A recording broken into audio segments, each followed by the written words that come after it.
Welcome to another episode of Follow the Brand.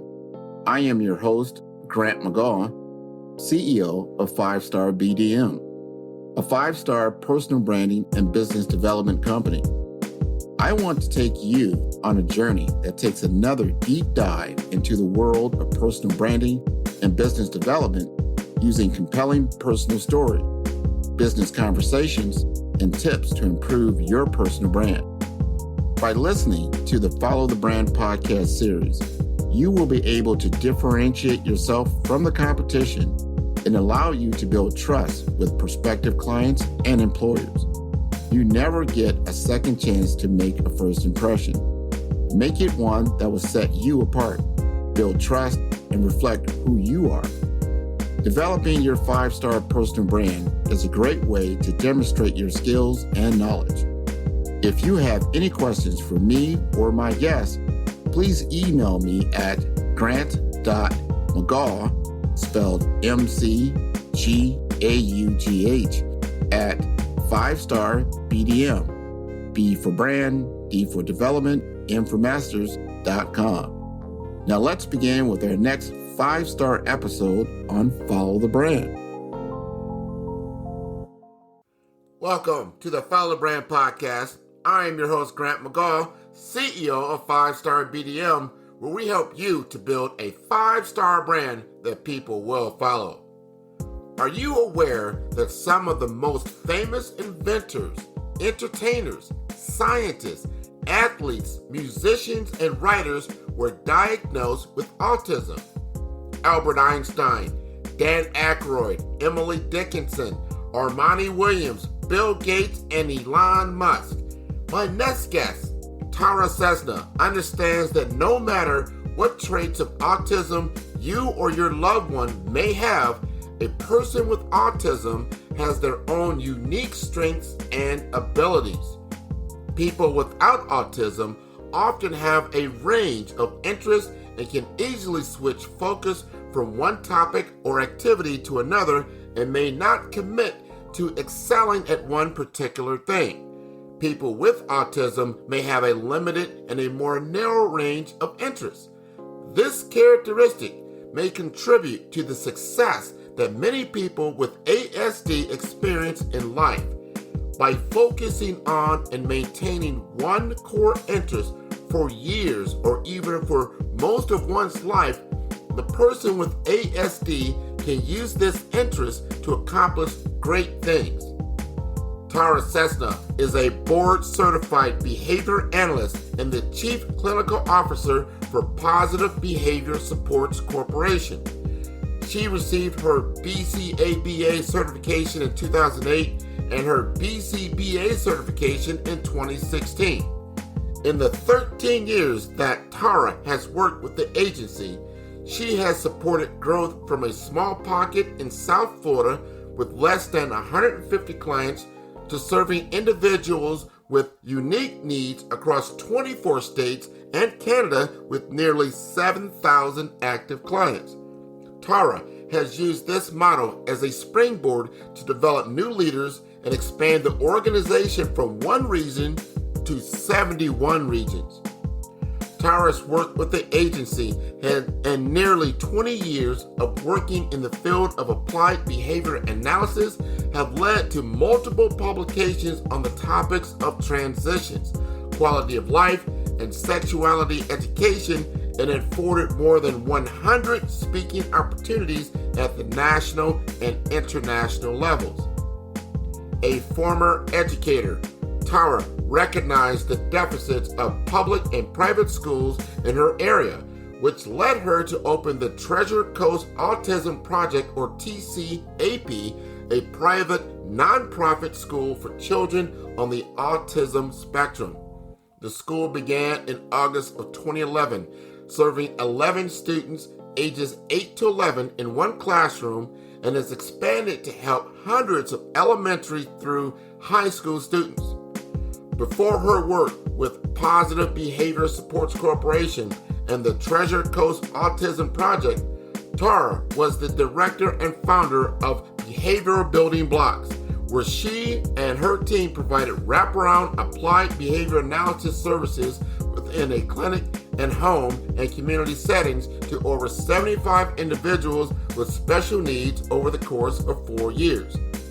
Tahra is passionate about enhancing the quality of her life for her clients and her team and uses the principles of organizational behavioral management to improve individual and group performances to guide clinical and regional directors in attaining their personal and professional goals.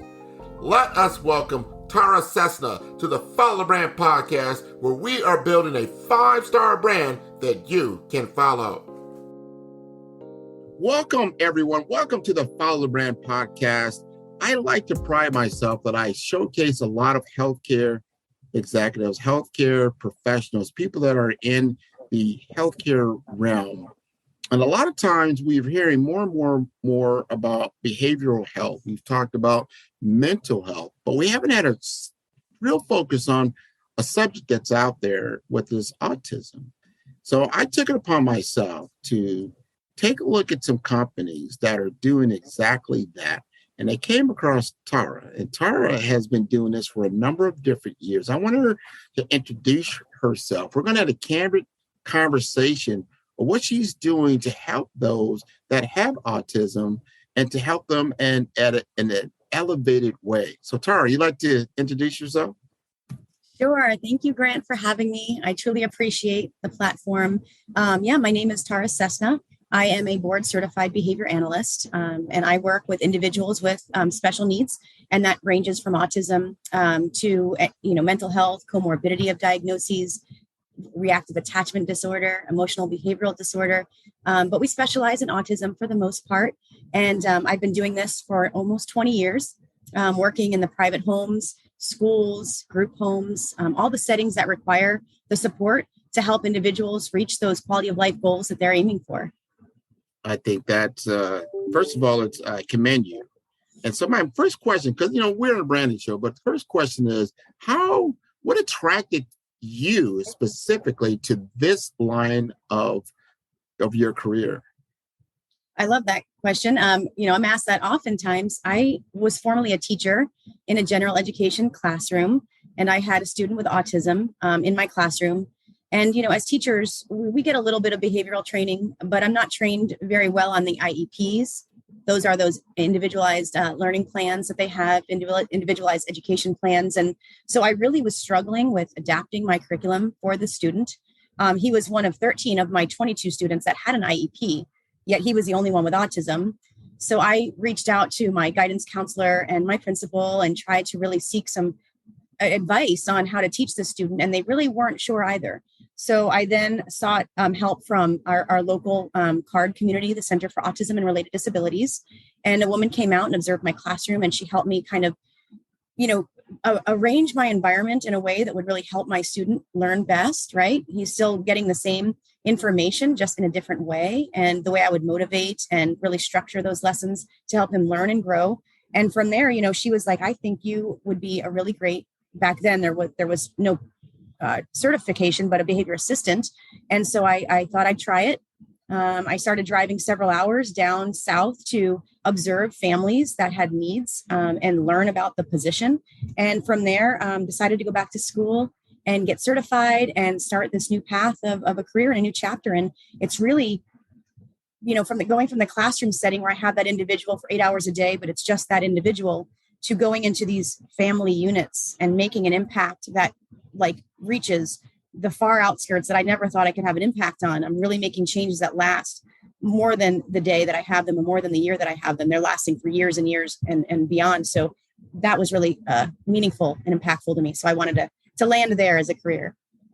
I think that's, what you just described, it, that you were in the classroom and you saw it firsthand, that you had a student that had special needs, and that you took it to another level to get the kind of support that you needed, and it attracted you. So which brings me to my next question, because this is, I want you to talk to that teacher that's teaching now in a classroom, especially school just started for a lot of different people. And they've got some individuals, or maybe one or more, that they can tell are just a little bit different. And how would you, talk to a person like this and help them understand, first of all, that there is a behavioral health problem, and that if somebody wanted to pursue a career like yours, what would you advise them to do? Sure. So, for teachers, I think luckily we've come a long way now in the advancement of and recognizing of autism, and just the different challenges that our students face. It's not a similar playing field anymore. Every student is so very unique, whether it's struggles academically or socioeconomically, or some of them are homeless. They're all coming from these unique backgrounds. So teachers have to learn their students, really learn about that individual and what motivates them. I always say, if you can't motivate, you can't teach. And it's the truth throughout life. And I think that's so, critically important.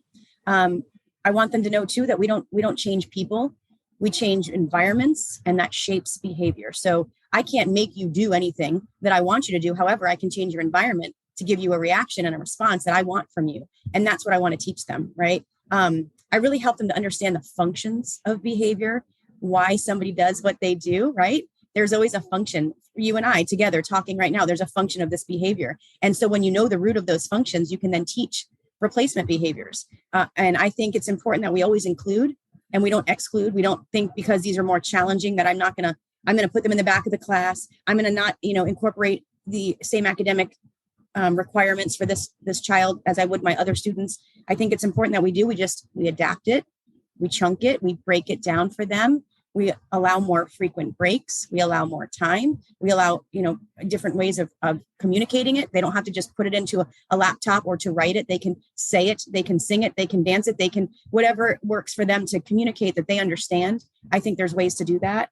And I think for people that want to get into this field, it is a growing field. We have jumped up over 50% of our certification rate. We've increased by more than 50%. I mean, when I started in 2002, board certified behavior analysts were few and far between. And now they're almost everywhere. And we have this huge abundance of individuals getting certified, which is wonderful. But I'd say to them, this is a tough job. And it's not a job that you seek simply for the money. So I'd say, do it for humankind and not for, the paycheck. Because in the end, if you're not doing it for the love of your humankind, you're going to burn out quickly. We're dealing with challenging behaviors. We're not in it just to deal with those that want to teach new skills or learn new skills. We're there to put out challenging behaviors. And we work with individuals that have, feeding. We work with feeding issues and social sexual issues. We're working with, think about the struggles that we have in our daily lives. We're teaching them to do all of those things. Severe aggressive behaviors. That's what we're dealing with. I've been bitten and I had stitches and, almost had my elbow broken, concussions. It happens in this field. You have to know that you're going to make it better for these individuals. They are trying to communicate a need or a want in a way that has worked for them in the past. And we're going to shape that and change it. And if they're in it for the right reasons, they're going to see a lot of great outcomes and they're going to have a long career and really love what they do. You touched on a lot of points there, because I would see someone get into that field. They've got to go through some serious training, but they have to have that passion. Like what problem are you trying to solve? Maybe that person has had autism in their family. They've seen it firsthand, but I'm sure you got to do a little soul searching with that person to say, okay, here's the environment that we're talking about. That is not a clear, each day could be completely different from the last. You've got to have a lot of different patience to work through that. If you had to say, this is a part of my brand, my characteristic that helps me on a day-to-day basis, especially when you're working with your own employees and staff as they engage in this type of work, how would you describe your own brand? I love that question too. So we, applied behavior analysis is the therapy that we do. It's a science of what we do.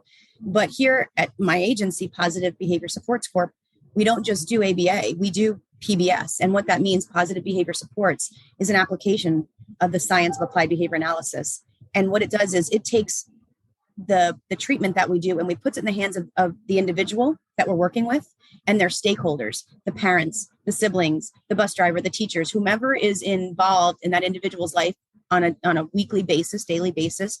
Those are stakeholders. And we say, what is important to you?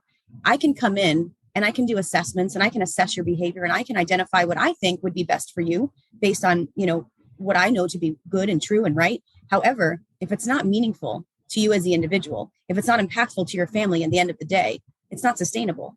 So we really want to make sure that we're engaging those stakeholders, that we're challenging behaviors in the settings that they occur. We have a lot of individuals that do center-based treatment, and I understand there's a need and a place for that. But if we're not doing wraparound, where I'm going to the homes and the schools and the communities, where I'm taking them shopping, I'm taking them for haircuts, I'm taking them to the dentist, and we're doing the things, helping them with morning routines and nighttime routines and dressing and toileting, all of those things that really they struggle through, then we're not going to have a lasting impact. They're going to need us for the rest of their lives. And we are not a crutch, right? We are there to train, pass on our knowledge, identify what's most important to this family and give them those skills and fade out, and then go to another family and help them, because there are so many more individuals with special needs that need ABA therapy and not enough of us. So if we're planning on living with this family for the next 20 years, shame on us. We've got to figure out how to empower them and give them the skills to know that they've got this. We can help consult thereafter, but a life cycle, if I think about it, for most clients, anywhere from 2 to 5 years, if we can. Some need it longer. Some will need us longer, and some, it is a forever thing, right? But for the majority, it's not. And that's where we want to really help. For the majority, we want to get out and help those that will need us for the long term. Wow, that is I'm just getting the picture of what you're doing, because you're trained. You have a process, you have a system in place, and you set the level playing field for the stakeholders. Here's the playing field, because they may not understand what they're dealing with. And maybe they just say, this is your particular case, but you're dealing with this on a national basis, right? So you're seeing a lot of different people in a lot of different scenarios, and you've got it down to a science about what you're doing and how you're helping families to move forward. I really, really like that. One question I have is that what's the average age group? What age group are you working in? Womb to tomb, basically. We're working with any age group. We work with typically around 2 to 3 years old is when individuals are diagnosed with autism, for example. Some, are born with their diagnosis, which are more readily seen, Down syndrome, for example. So we know earlier, we can come in a little bit earlier. And then through their life cycle. So I've worked with an individual that was 71 years old that needed support, because ABA therapy wasn't as prevalent when he was growing up. And so he still needed support at that stage of life. All these things are so important. So when we come to the definition of competency, expertise, and, your demonstrated abilities and existing level of do you have, in your field, is there a lot of turnover, or do people stay for the long term? How do you define all of that? So our field has one of the highest turnover rates for the technician level. Those that are, if you consider the BCBAs as like the doctors and the registered behavior technicians as the nurses, right? They see the patients more frequently, and the doctors are writing the treatment. So that's similar to this field. We have over a 40% turnover rate in our field because of the challenges, right? The burnout. If they have lack of support, lack of training, lack of guidance, it's not fun to go every day and get beat up, right? It's not fun every day to go in and not feel like you're making a difference, to not see those behavioral changes that you want to see. And if you're not given good mentorship, and if you're not in it for the right reasons to know that, hey, I can truly make a difference here, you just don't last. And that's okay, because we want the best of the best in this field, because our clients deserve the best of the best.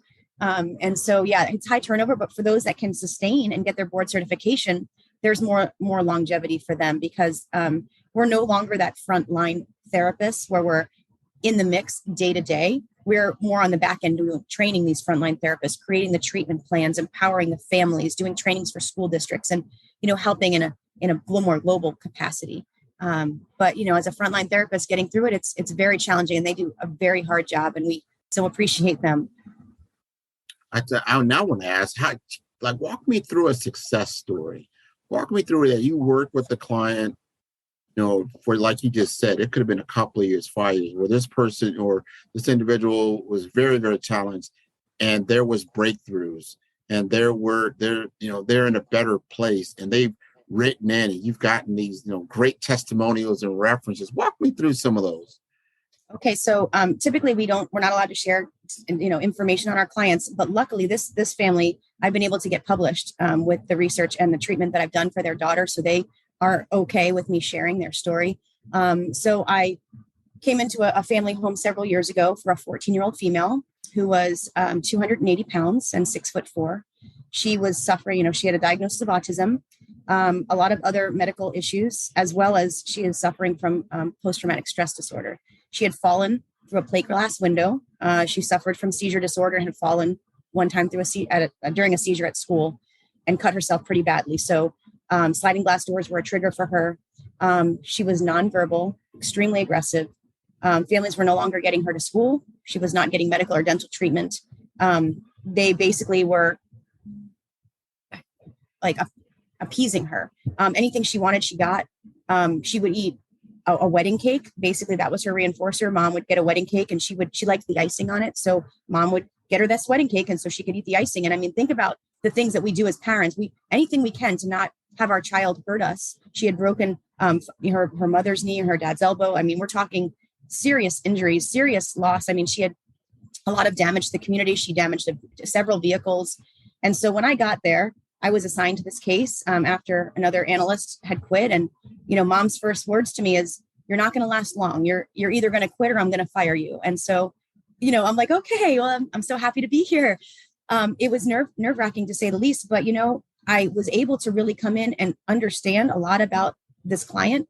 She was very social. Although she wasn't communicating, she was extremely social. She was extremely apathetic. She very much had empathy for those that she would hurt after she would injure them. So I could see these things in her. I learned the things that she loved, and she loved, certain items, which I don't want to share too much about her, but I was able to really shape those things. And I got mom and dad involved. We started very small. I said, tell me what has worked in the past and what hasn't.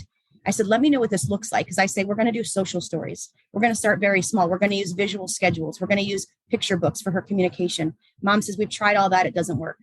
Well, I say, show me what it looks like, right? Show me. I want to see you do it. And I could see them doing it. And I said, well, let's try it this way, right? We got to tweak it just a little bit. And as soon as we started making those changes, we were getting her to the dentist. She was now enrolled in school. I took her shopping. I took her bowling. Yes, it was scary. It was very scary at first. I had to call all of the locations and facilities to let them know I was coming. I would work with restaurants in our local area to let them know when they were closing for lunch, they would let us come in and practice.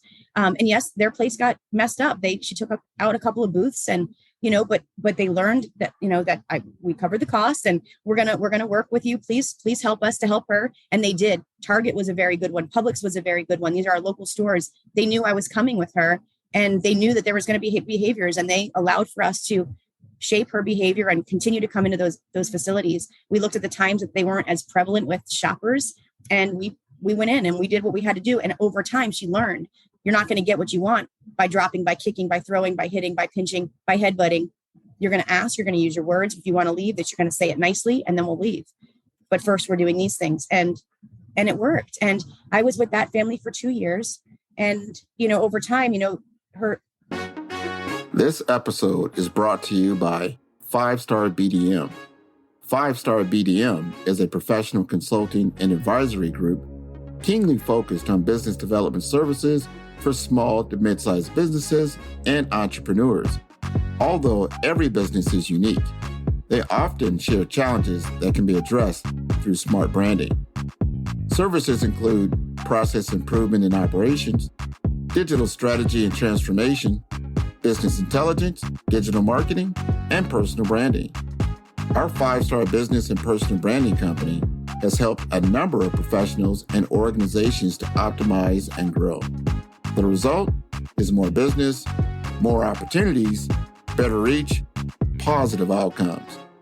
Please visit www.5starbdm.com to learn more and view all the episodes of Follow the Brand.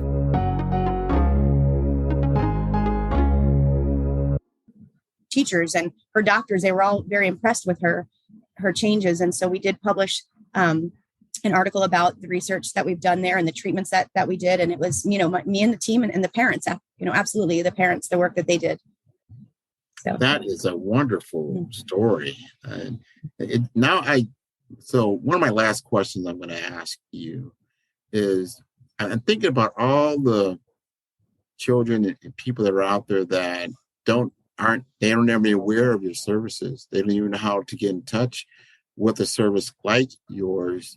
What does that process look like, and how can they get involved? So I think first and foremost, if families recognize that their loved one is not developing the way they may anticipate, and they feel that there is possibly a diagnosis there, to seek out doctors that can help and diagnose.